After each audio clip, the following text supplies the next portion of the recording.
Welcome to the Flawed, Foolish and Fantastic podcast. Nice. How did you go from going, I'm going to do a podcast, and then before you know it, you got Soch on? How do you... So again, a lot of this is just, I guess, good karma. When I was at university doing my degree, Satnam was doing a master's or a PhD or doing some academic work. Yeah. And he'd actually invited Dad out over to Denmark to do a Gurmukh camp. Okay. And so they already knew each other. And Satnam was doing some type of study on I can't remember, something to do with Sikh youth, and he'll be able to obviously tell you more. Something to do, there was a reason why, whatever he was studying, he needed to talk to me. So we had a conversation when I was in my third year of university. So I finished my project on the Ret Munyada. I was coming to the end of finishing my dissertation about 1984, etc. And so I had already made a link with him from that point, and I wouldn't say we kept in touch too much, but we were always in contact, whatever, on social media and whatnot. And then to add into that, Sikh Archive, the guy behind it, Sukhraj, is also out in Denmark. Yeah, he lives there, Yeah, so they knew each other. Really weird, isn't it? Because I'm just like, when I listen to his voice, I'm like, speaks fluent English. What the fuck is going on? Yeah. Like, this man lives in He Denmark. went to university in Coventry as well. Exactly. It's just jokes. Like, why? So, and then, so I've always followed Sikh Archive stuff, obviously, because I've just been a huge fan, and I think what he was doing from day dot is just awesome.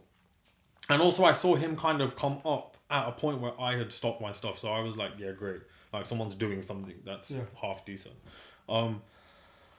And he actually kept pressuring me. He was like, you should do a podcast. Because we'd have conversations like this. Like, he'd just ring me and we'd talk, and it'd be hours. And then my missus would be like, who are you talking to? Can you be like, can you get off the phone? Why are you having an affair with a man? Yeah. It's 2 a.m. What are you doing? Yeah, exactly. Like, you got work tomorrow. What are you playing? Where does booty call over? Yeah.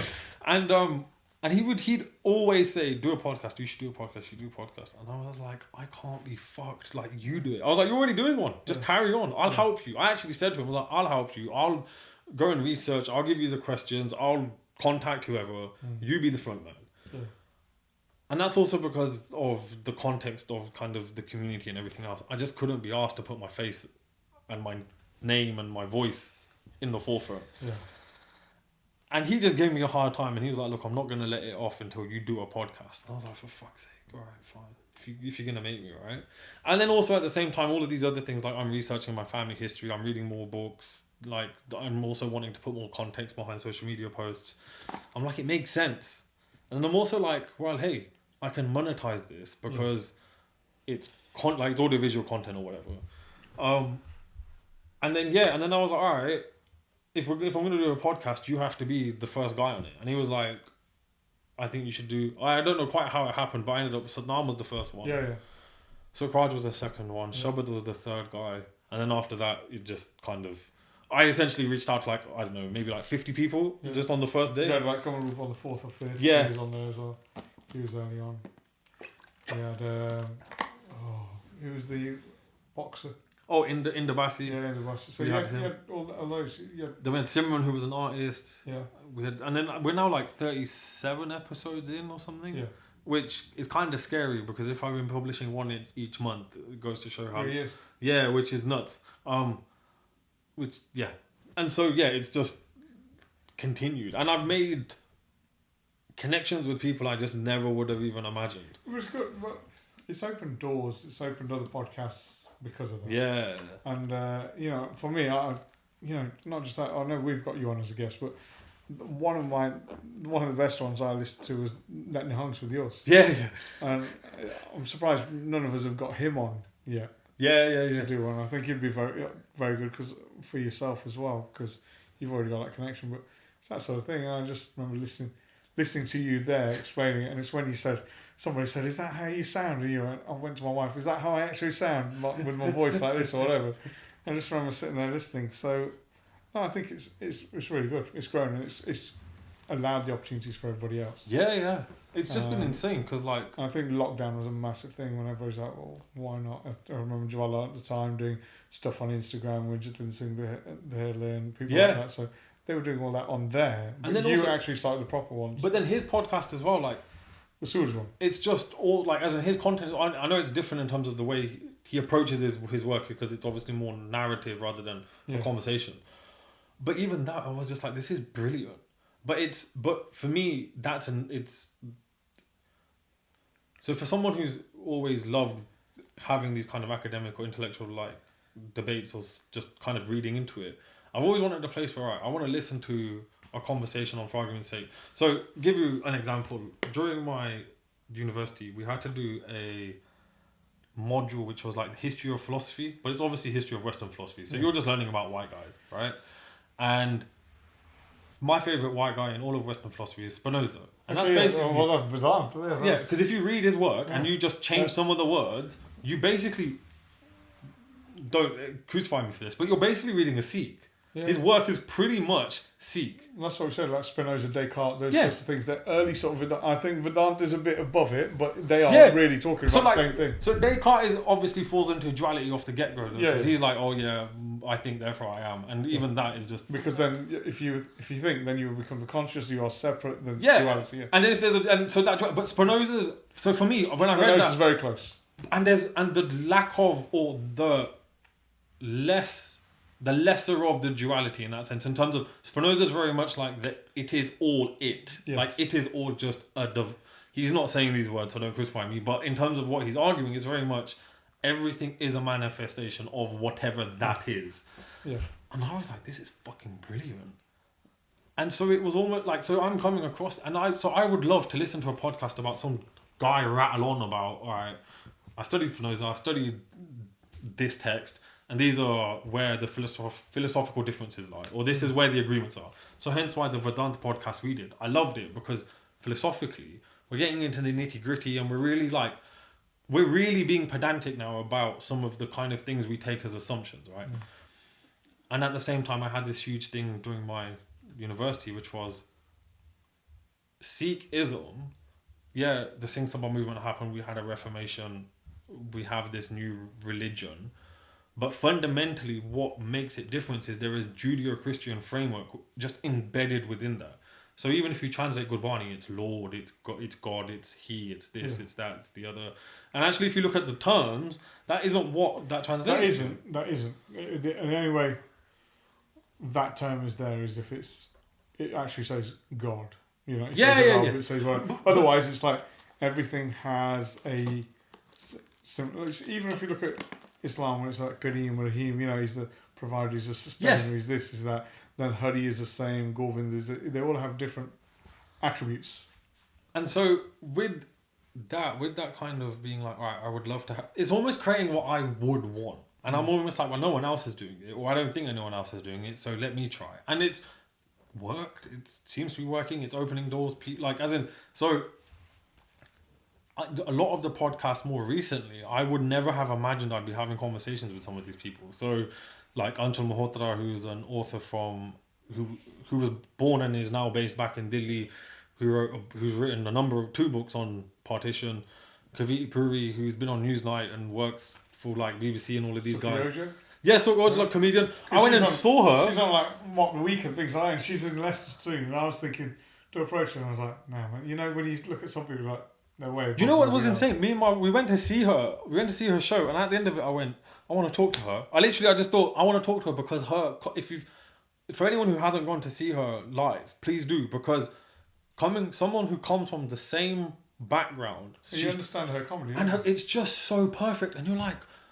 And it's like it was probably one of the best hours of comedy I've ever been to or ever experienced. And I went, I want to talk to her because she's just an interesting person. Yeah. And I guess also it's I felt that when I got a follow from her, I was like, oh my. Yeah, you're like, what? I was like, oh. So like, for argument's sake, like people like William Dalrymple were like a post I put out, and I'm like, oh my God, I need to sit down. Yeah. I'm like, this is insane. Like this is like one of the best historians out there in the world, and like what like, and so it's almost, I guess in some ways, I'm almost trying to achieve. So I look back and I've always wanted to have done a PhD or taken history to a higher level. So if I could have redone things, I wouldn't have done a law degree. I'd have just carried on with history and gone into a PhD straight. Yeah.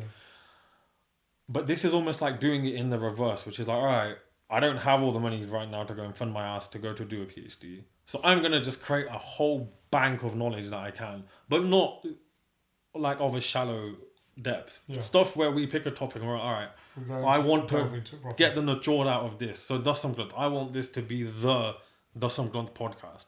So every typical accusation against it, let's just take it, knock it on its head. Take it, knock it on its head. Same thing with Vedanta and Sikhi. All right, these are the assumptions that are made every time we enter this dialogue. Can we just knock these on the head? Done. All right, now let's get into the nitty gritty. Same thing with so it's even with some of the partition podcasts, it's like, so there is an assumption partition happened like this. You've spoken to all of these survivors, like educate me, and by default educate everyone else. So I guess I'm just now a victim to the progress of it. Yeah. And I'm just enjoying the journey. I'm like, and wherever it takes me, I'm kind of excited to see where that happens, because it's just, yeah, it's gone from one to the other. And to be honest, I've kind of now been, my interest is peaked, because to see you guys go and actually physically do it, that's one thing that I want to aim towards. Honestly, I'd love to have loads of, there's so many people I want to interview. But when, it's like Joel, I was down recently, I was like, you're here, that's the only time I want to interview. I only want to do it in person. Yeah. Because I find it makes a world of a difference doing massive. it in person, of course. Massive.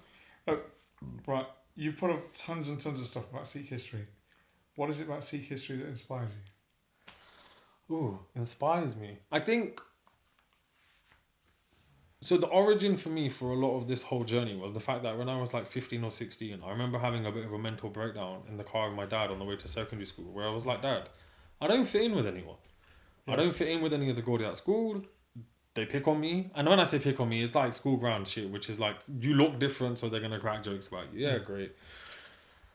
And equally, I didn't fit in with the Sikh community to an extent, because we came from a mixed background household. Like, just the outlook on things was just different. And I can't actually remember what Dad said, but whatever Dad said, it obviously put me back together again. Kind of, it was essentially like, you don't need to give a shit about the rest of the world. Exactly. You're your own person, and it was almost like you need to realize who you are. Yeah. And I know Dad means that also in a spiritual sense of like, you need to do your naam and your kamai to understand who like your true self is. But in a historical or as like a intellectual level, it was like, all right, I need to go and find out who I am. Yeah. Don't worry about other people. And so that history flex came from, I guess, partly is inspired from there. But I think for me, the biggest inspiration is that everything that I read, not everything, but when I get into the nitty gritty of it, the bit that I really enjoy is seeing that everyone is just a human. Yeah. Everybody is just human. Everyone's gone through the same human issues that you and I face on a day-to-day basis, or will have faced, or will face, or however you want to phrase it. They've done that. They've gone, or whatever the case is. It's just about how you jump over those obstacles, isn't it? Yes. How you overcome them. And then also the second thing I find really interesting is finding things that usurp the popular narrative. So for argument's sake, finding out that you're like a Sikh troll, aren't you? Oh, I guess in some ways. That's basically. I guess in some ways. You know what? When you were saying about William Dalrymple, then you're just like, man. When I got hit a like from him, I thought, I'm going to go home.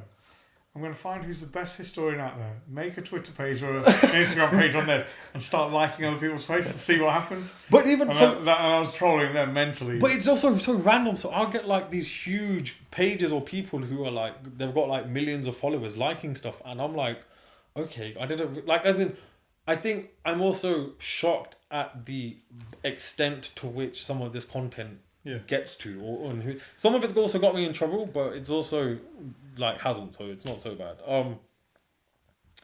So yeah. Sorry, you're saying what inspires you, that sort of thing. So yeah, I think for me, it's also that second thing of finding things that usurp the popular narrative. So for argument's sake, reading about how after Guru Gobind Singh Ji passes away, I can't remember which wife it is, but she adopts a child. Yeah. He's also called Ajit Singh. Yeah, that was Mata Sundarji. So she adopts Paliputra Ajit Singh in Delhi. And so I never knew that. When I first came across that, it blew my mind. And I went, imagine if... So you read that, obviously, in Guru Pratap. In the Guru Pratap Sutra. No. I actually... So this is funny. I was reading a book about Jassa Singh Ramgarhia, and it's referencing his... No. Yeah, it's referencing his clash with Jassa Singh Ahluwalia, and then it's referencing Jassa Singh Ahluwalia's upbringing. and how he's brought up alongside this guy called Ajit Singh. Yeah, Mat Saigal. No, not Mat Saigal. It's Mat Sundari. Yeah, and how he's brought up by the Matas, Yeah, and then how he's got this guy next to him called Ajit Singh, and because it's just saying Ajit Singh, I'm like, the Sebzade aren't around at this point. What is going on? Because it doesn't make it clear at first that this is a different person. Who's been adopted at a later point, and I'm like, what is going on? Obviously, it makes sense. Like further on, you read it explains how this is someone who's been adopted. How later on he tries to set himself up as the guru, and basically he's kicked out of the community, and he kind of just dies into oblivion. But the bit for me that was really interesting was, imagine in the community if that was a popular narrative, would the community's response to adoption be completely different? Yeah, I don't know. I didn't even think about it. And so it's just coming across things like that and thinking, all right, imagine if this was part, or imagine if like whatever it is, how would that have changed things, right? And I think one thing as well, a lot of the time now, there is so much disinformation out there. Yeah. It's almost like, all right, how can I provide not the most accurate, because that's completely subjective, but how can I provide at least a starter for someone in as an unbiased manner as possible? Or different parts of source material on one aspect. Or one, it's like we always say, with an incident, how many witnesses can you provide? You might have given a different variation of what they've seen. Because that's what happens, because everybody's perspective at the time changes. Yeah. Shock, trauma, whatever, those sorts of things all impede. Have you read Guru Ki Sakya by Surup Singh Ghosh? Yes. So in there about Sebzade Ajit Singh's marriage, their son, Hati Singh. Yeah. So those sorts of things, you're like, where's this come from? And then again, none of it. So when I read that, none of that made sense until we had our podcast, and you explained how that can't historically be accurate because of other evidence. Yeah, exactly. And so it's things like that, and I think. But when you read those, initially you're just like, the hell is that? What? And then you're led down a rabbit hole to think, Jesus, what is actually going on? Like, if he's saying this. And then I guess what we've highlighted is that the benefit of the podcast primarily is to do that, which is to take those nuances and those stick. Because I think the thing is I've grown up, and I'm sure you can bear witness to this too, which is there's always this kind of idea that if you don't know who you are, someone else can kind of mess with you. Yeah. Play with like knowledge is power. Isn't it? That's the thing that always comes. And if you don't have that knowledge, you've got no power. And then somebody can ruin your foundations from within. Yeah. That is what it is. And what's the point of me just sitting on this? Yeah. So, if it benefits others. And if it doesn't, then I've tried, I guess. But and that's what. Right, Singh. What period of history is your favourite when it comes to reading? Well, especially Sikh history, that's what because... like... let me just give you an example. That's a hard question. I see most of your posts being post Maharaj Ranjit Singh. Yeah. That's also because I don't want to get into trouble. No, but that's what I see. Yeah. But, I don't see a lot of Gurukal Times. No. Or even Banda Singh Bahadur, or even the Chota Vadda Kalukara. It seems to be your posts are more towards there. So I guess there's a number of things for why the posts are like that. I think primarily it's because just photos and artifacts or like things that I enjoy sharing don't really exist prior to Maharaj Singh's period. So if I can take one book which I overuse is that Sikh Heritage and Valor by Sikinder Singh, I think, or I can't remember who it's by. But they have loads of photos of like the Shastras and the kind of personal items of the Gurus, which I do share. But the problem is there isn't that much of it. And also the other thing as a historian which I value is authenticity. There are so many places in India that claim to have X, Y, Z, A, B, C. I haven't got the capacity currently to validate any of that. So I'm also slightly reluctant to share certain stuff because I don't want to be the same. I don't want my page to be like everyone else's, which is we just regurgitate the same old thing. Doesn't matter if it isn't fact checked. If it gets likes, it gets likes. Yeah. I'm not bothered about that. So that's kind of why the posts are the way they are. In terms of the period that I really enjoyed, like, it's hard to pick. So I love, like, honestly, it's really difficult to pick. So I have the same feeling like I was reading a book about the B40 Janam Sakhi, which is obviously Guru Nanak Dev Ji's time. Love that because it's explaining about how the art shows certain things, and I'm like, I don't. McLeod's? I think so, yeah. McLeod's, and I'm just like, one on that as well. And I'm like, how is he looking at these paintings and like, for someone who can't do it, it's just always interesting to see how others figured this out, and I'm like, what? So figuring out which I told you area. how I ever spoke to this man first time. Oh yeah. Right, first time. I get. So just to add context, someone sent me, and I'm just gonna say someone. No, just say. I'm So- gonna say afterwards. Just So say I'll someone sends me. So I've just started this ramblings thing, and so I've got a fair few messages by this point, and someone pops up and is like, "Oh," so they send me a photo of like a framed photo, and they're like, "Can you get this valued?" Or like, "Or do you know the value of this?" And I say to them, because I have no expertise in this, I'm like, I know two people who can value this. First one I thought of was Kamalpreet, because it was something to do with, it looked to me like it was like pre-Maharaja Ajit Singh period. And then the second person I thought of was Devinder Tood, because obviously like he's seen a million of these. And I don't know why, but for some reason I messaged him first, and probably good job I did. I sent it to him, and then he can tell you the rest of the story. Basically, I get this post randomly from Sikh. So he says, I've got an image, can you tell me the value? Or can you tell me something about this image? And so he sends me the image, and I said, my first question was, where have you got that from? And he's like, do you know what it is? I was like, yeah. I was like, it's mine. I was like, that was in my house, and I left it there when I left the house when I got divorced. That's my Janam Sakhi photo of Guru Nanak Dev Ji said they kill from the Janam Sakhi. And I said, that's been sent by my ex-wife. And I hadn't told him he anything didn't know about who it was. And he didn't right? know. And he's like, and You know when you you find know straight yourself, away, you're just like, there's typing going on, it says typing. You're like, you know when you shit. find yourself in the most awkward situation and you have And I said- no idea. And I said, and I thought to myself, I thought, what the fuck, man? That's mine. That I when I left the house, that was there, and that's basically I got told that was going to be given to me. It's been over 3 years, and it's never come to me.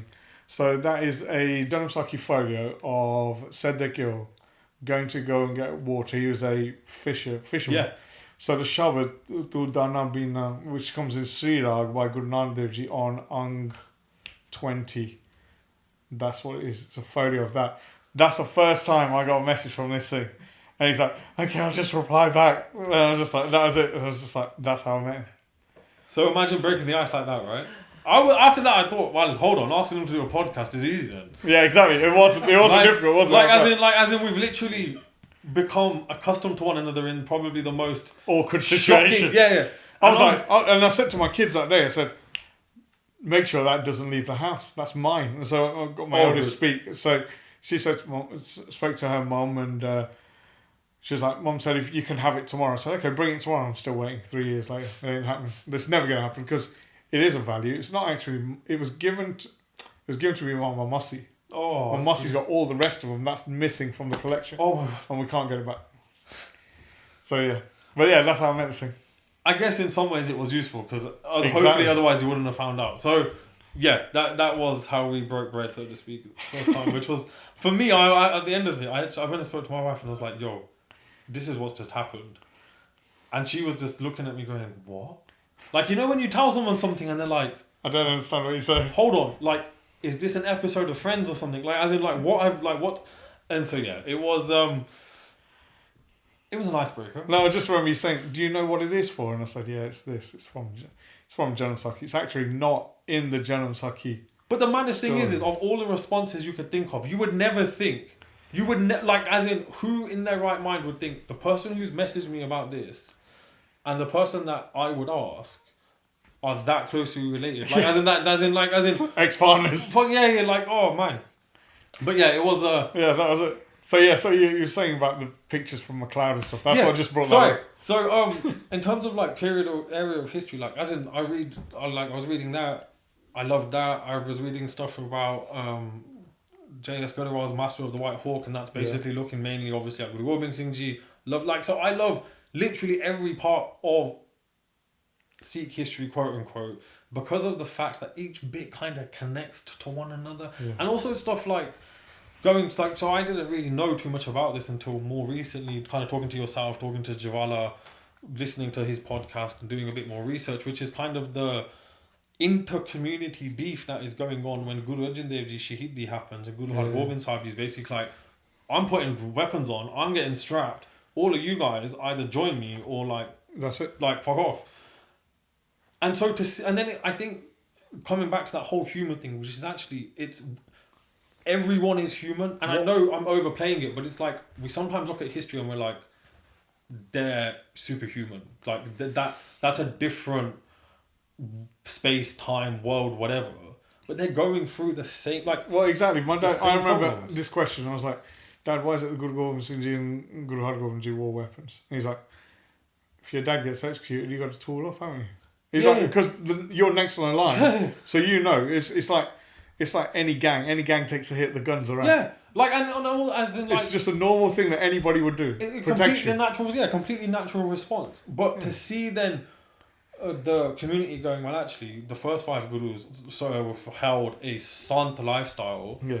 Silli topi wale, which is a sign of being a yogi, and now we're wearing shastra, like as in. Well, that's even Pai Gurdas, he says, Panj Pyale, Panj Pi, Chatam Pi, Beta Gur Pari, Arjan Pai, okay, Murth, Har Gobind Swai. So, Challi Piri Sodiam, do, you know, they say all that, they're just like, hang on, there's a massive change just happening. Huge shift.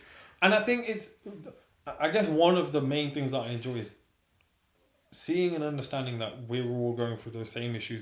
So the community going through the problems then, how is that really any different to say the problems the community are going through now, or the problems the community went through during the 80s, or whatever period of history? Because every time you look at it, we're always going through something. Yeah. There is no period of Sikh history where we're static. And even today, the diaspora isn't static. We're all moving. Like, and I find it really interesting because me and my dad were having conversations recently about leaving England. Yeah. When we were growing just up, talking about the car. Yeah, when we were growing up, you'd never have thought that.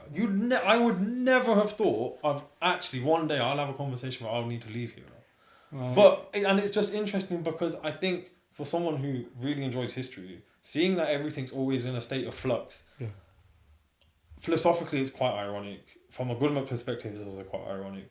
But just from a historian's perspective, there's always something to look at. There's always there's like, you can never get bored. Yeah. So to give you like a short answer, I just love history. So I remember like in year 5, I got given like a certificate because one of the homework tasks was like go and study, like we'd watch something about Romans or something. It was like go and study something about whatever. And I put together like a whole presentation. I brought it back into the class and gave it, and they gave me a certificate for it.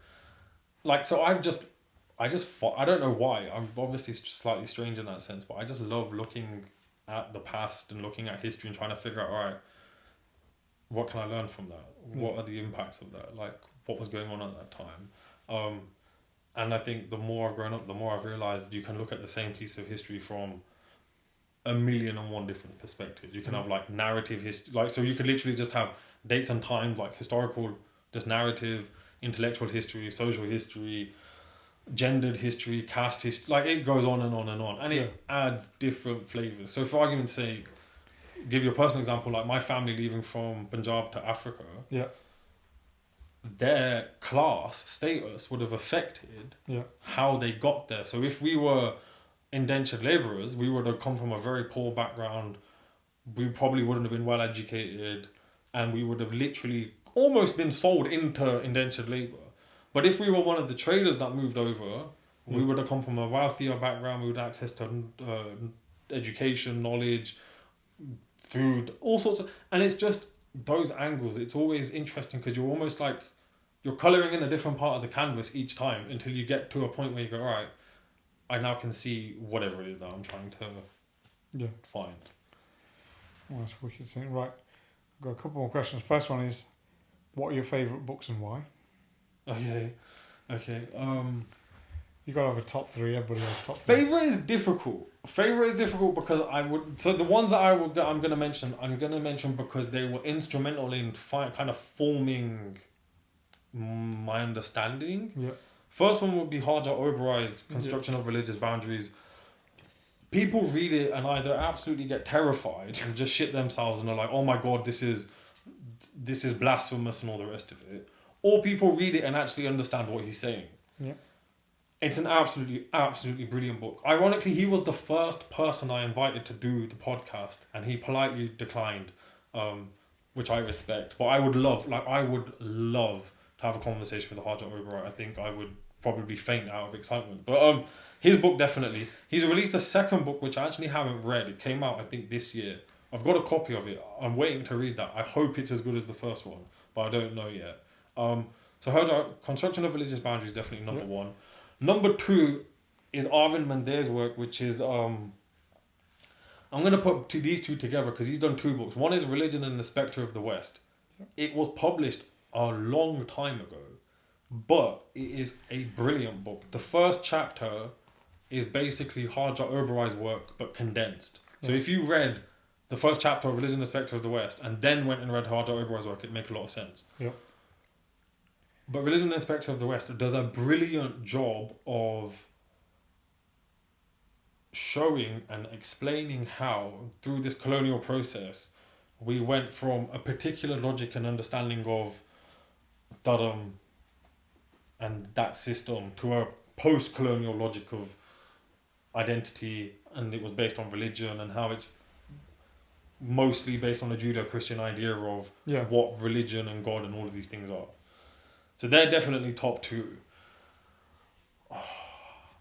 Top two. Third one. Oh God, this is difficult.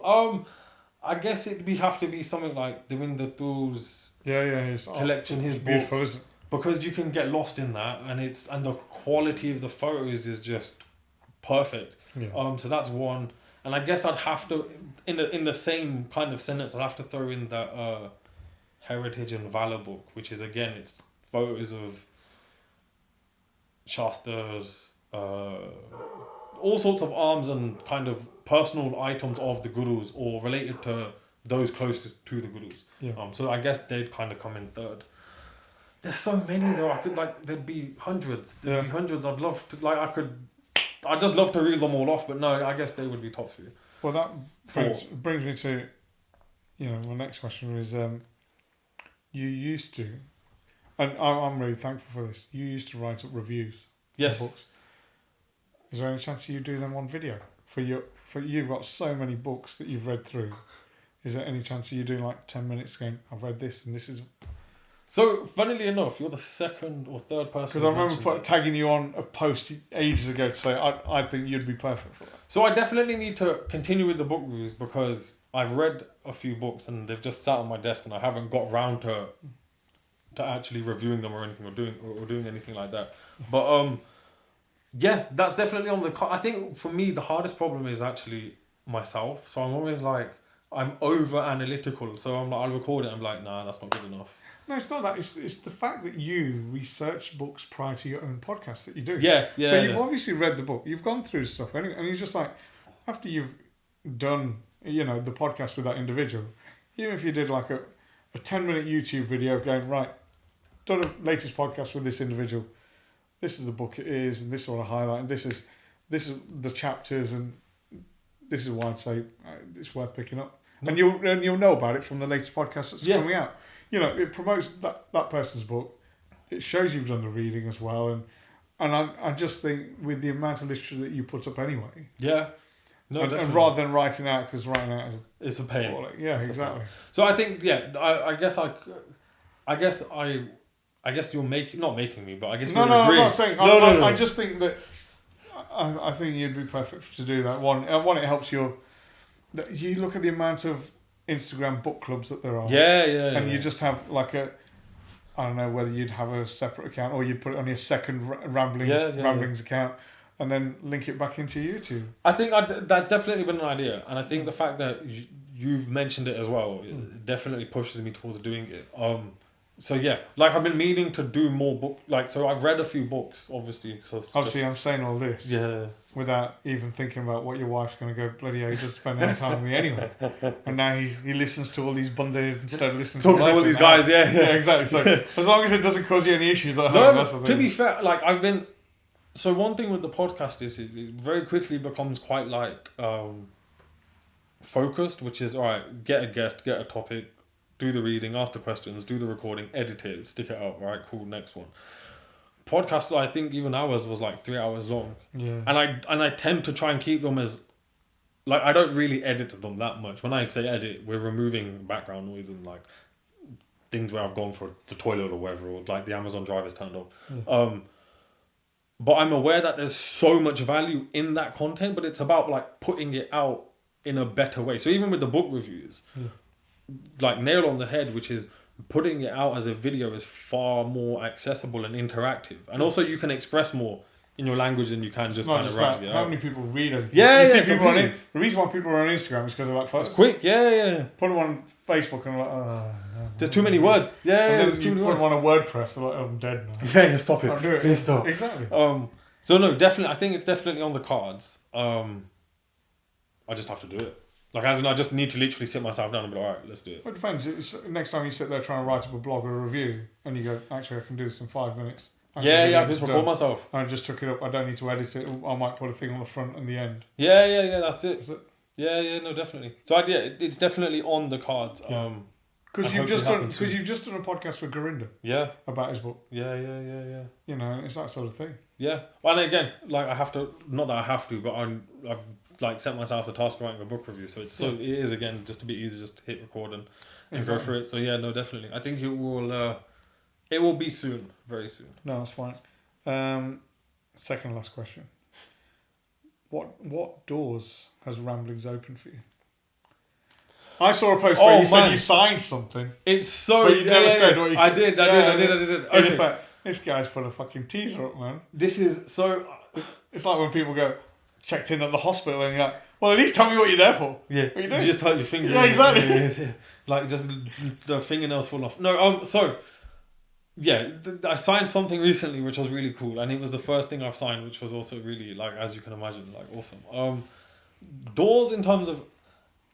So number one is it's open doors in terms of just, like, to knowledge. And when I mean that, I mean, like, people and institutions. So, for argument's sake, there's no way if I didn't have this podcast, I would have been able to approach, for argument's... Well, maybe I would have been able to approach her, but to have the level of conversation I had with some of these people probably wouldn't have happened if I didn't have a podcast. So if I can say Anshul Malhotra or Kavita Puri or Haroon or even Soch or Jwala. Jwala, you just like, as in, there's like 35-ish guests, even maybe Devinder Toor, Amadi Madra, yourself even. Kamalpreet probably not, because I've been bugging him for at least the last decade and a half. But like, just having those conversations and getting those relationships is just insane. So I remember one day tweeting out, being like, oh, I'd love to have... And I tagged 3 people. I think I tagged Akala, Kavita Puri, and then this guy called Paddy Doherty, who's written a book about the Benign Bronze. Yeah. And it's all about the history of how the Benign Bronze was taken from there. Yeah. They need to be returned, yeah. And Paddy Doherty replied straight away. It was like, yeah, as soon as you want me on the podcast, like, just let me know. And I was like, awesome. I was just like, bollocks, I need to go read this book now. So I ordered this book. I still haven't read it, right? I'm getting round to it. Akala followed me, and I was like, well, that's one step in the right direction. That's awesome, man. Yeah, so I'll take that. And then Kavita Puri messaged me and was like, yeah, I'd love to be on your podcast. And I literally, when that happened, I went, is it that easy? Like, and I'm not trying to blow my own trumpet, but I actually went, okay, I think there's scope in this, because as you can imagine, I've emailed about 200 people and probably got like 1% of that to turn up, right? So when it works, you're just there going, sick. And then once you've made those connections, because you're all kind of involved in a similar area, or they know, like, they're aware of you, then sometimes they'll come back and be like, all right, can you help with this, or can you help with that, or whatever the case is. So in terms of people and institutions, it's helped that a lot. Gurinder Man, I have to give a lot of respect to him, because he, in the latest book he put out, he references me. In the acknowledgements, he acknowledges Ramblings of a Sikh. And I just think that's insane, because I've done jack shit, to be quite honest.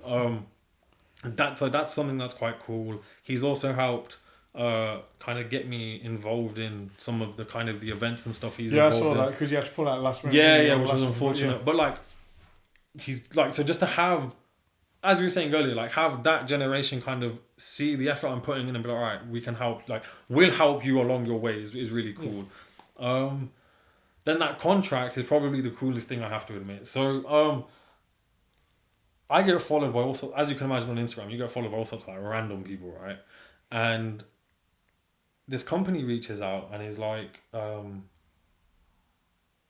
we'd love to talk to you about Sikh history. I'm working on a project, but I can't really tell you too much. Yeah. Do you have time for a Zoom call? And I'm very apprehensive. I ignore all those. Yeah, I'm very apprehensive about this. But I looked at the account and it looked legit. Yeah. So I went, yeah, cool. Anyway, start the Zoom call, and it's this guy from America who's based out in America. Really nice, Gora background, really nice dude. And he's like, look, I'm working on this game, and it's going to involve Sikh characters. Yeah. I want someone who knows about Sikh history to help me make sure that it's okay. And also I want to make sure I don't kind of step on any religious toes. Yeah. I don't want to piss any religious sentiments off. And I went, yeah, fine.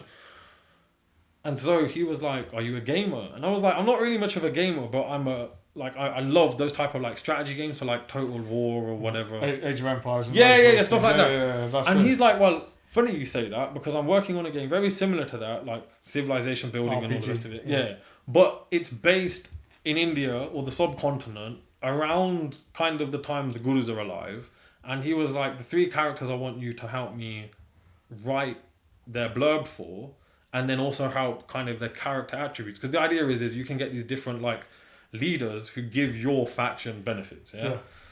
So he was like, I want to do Pai Mardana, I want to do Baba Buddhaji, and then the third one I argued should be a woman. Because I thought one thing with Sikh history which I really enjoy is women are there from the get-go, like Bibi Nanaki. So I actually argued we should include Bibi Nanaki because she's technically the first Sikh, right? Yeah. Or that's how the popular narrative goes. Who did he want?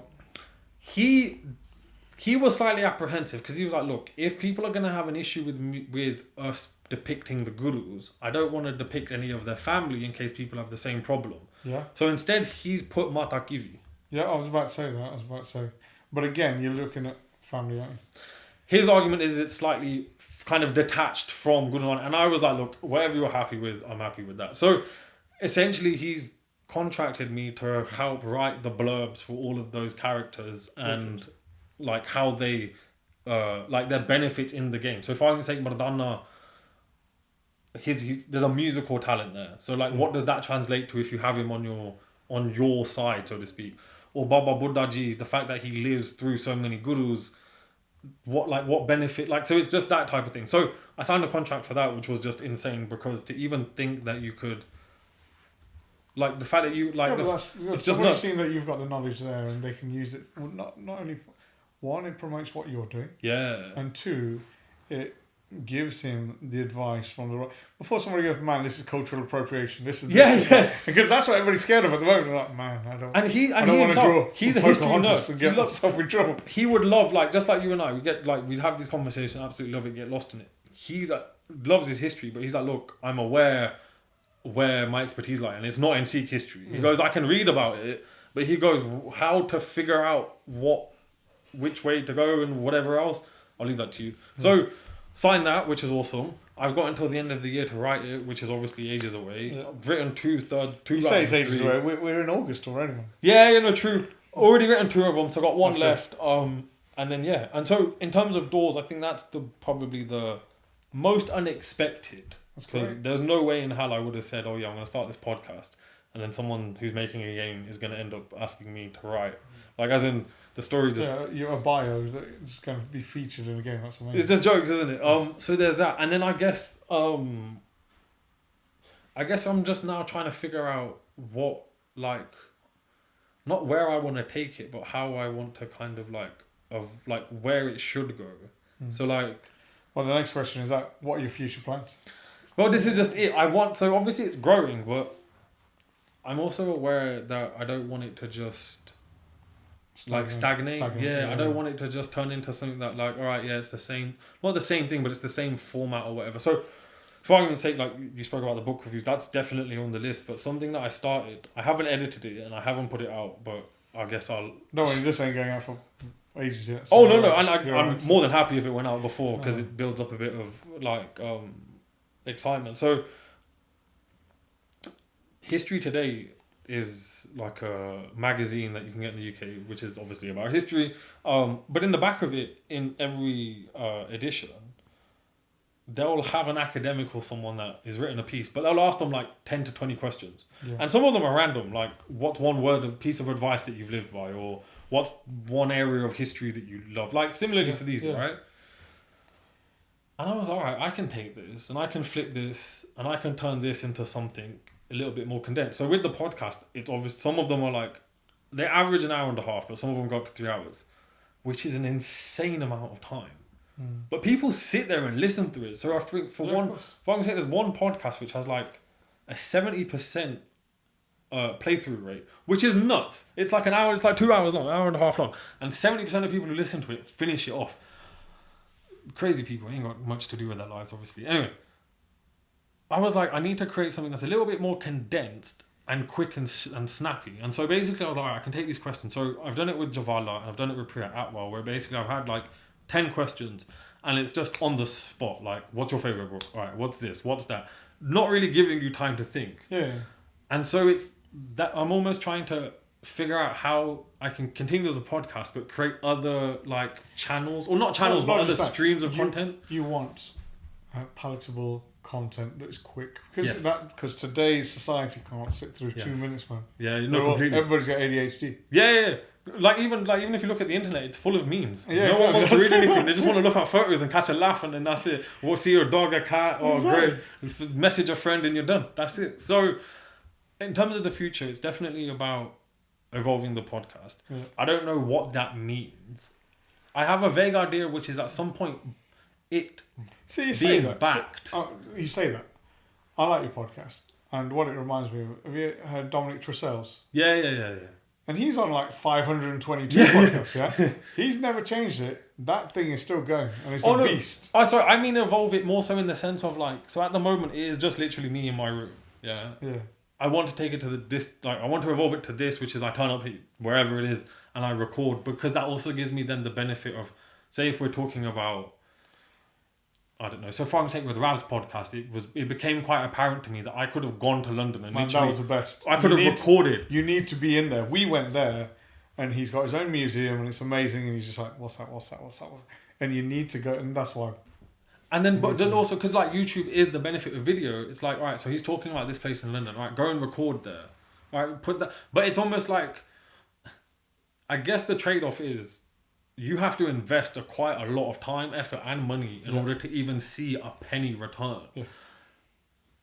To add to that, I'm also running a household and everything else that goes with life, as you can imagine. And then on top of that, we're living through probably one of the biggest periods of inflation we've seen in 40 years. So things aren't all hunky-dory, right? It's not so easy. So it's almost like, so for example, with that like on the spot, which is what I've called that new kind of video with the guys I've done it so far, is almost like, all right, how can I create more content that evolves the channel without me having to do too much extra at the moment? Because it's almost like building it to a point where, all right, now I've got some income from that, let me reinvest that, let me now take it to the next level. So I would hope at some point, so if I can say I'm doing this all on my own, and we're quite frequently ranking in the top 200 history podcasts for Apple in multiple countries, the UK, Canada, America, India, Sri Lanka, some random places too, like Brazil. But Sri Lanka hasn't got any fuel, man. Let alone electricity. They seem to keep listening to it, man.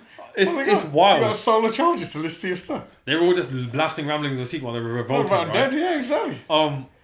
So I'm almost like, if I can do this, and I've got no backing, so to speak, I'm almost hoping at some point I catch the eye of someone who's like, all right, I work for such and such company, or I can help you connect to such and such person, and almost, because like if I can say that contract, but that sounds like KSI, Paul Logan, Joe. That's how they all start. Yeah. You just start off and you just kind of hope, and like even with that game contract, like I never imagined that would have happened. Yeah. Dude reached out and it happened. Like, so it's almost like if I think one thing that I definitely hold in kind of dear is there was a Marbush that we knew when we were growing up that we used to call quite lovingly Little Babaji, because he was really quite small. Yeah. He was the individual we spoke about on our podcast, and he just pulls out all the fruit, right? Yeah. And he would always say, no matter how much effort you put into something, it never goes to waste. He goes, it might not come back the way you think it's going to come back, but it will always come back. Yeah. And that's something that I've always kind of held true, because like even with the podcast, the amount of effort you have, like even intellect, like mentally, the amount of effort you have to put in. So after the end of the recordings, I'm so exhausted. Yeah. I'm just like as in, sometimes I've recorded first thing in the morning. We've done a podcast and I'm like, I'm dead. I need to go back to bed because it just like you're concentrating, you're focusing so much, but you know, the effort is gonna pay off, and it has. Like I'm absolutely loving it. So it's almost like keep going, and hopefully the podcast will just go from strength to strength and turn into whatever. So yeah, I'm almost like holding on for the ride and just seeing where it goes, really. Yeah. So yeah, hopefully there'll be more types of content. But well, I was about to say that you're just hoping you've signed one contract and you're hoping that leads to something else. Yeah, and that's what's going to open up doors. So just think about it. You're at university one day, pissed off with a speaker. Yeah. Thanks to him. That's it. Thanks to him, massively. You should be thankful that if that Sikh society was good that day, and This it wasn't really happen. intellectual, you wouldn't have got any of this. None of this. Be glad you got some shit speakers. Yeah. Well, if we were all great, the world would be boring, right? Exactly, like, as in, you need to have, different strokes for different folks. Yeah. So, yeah, you need that contrast, man. Otherwise, it'd be a boring place to live. No, that's wicked. Right, so can you plug all your social media stuff, your YouTube and everything? Oh, God. Okay, yeah. So, in terms of social media and all the rest of it, on YouTube and Instagram and Facebook, it's Ramblings of a Sikh. On Instagram, there is another account called Rambling Singh, but that's a backup account because I got locked out of my normal account because I got over-reported, I think.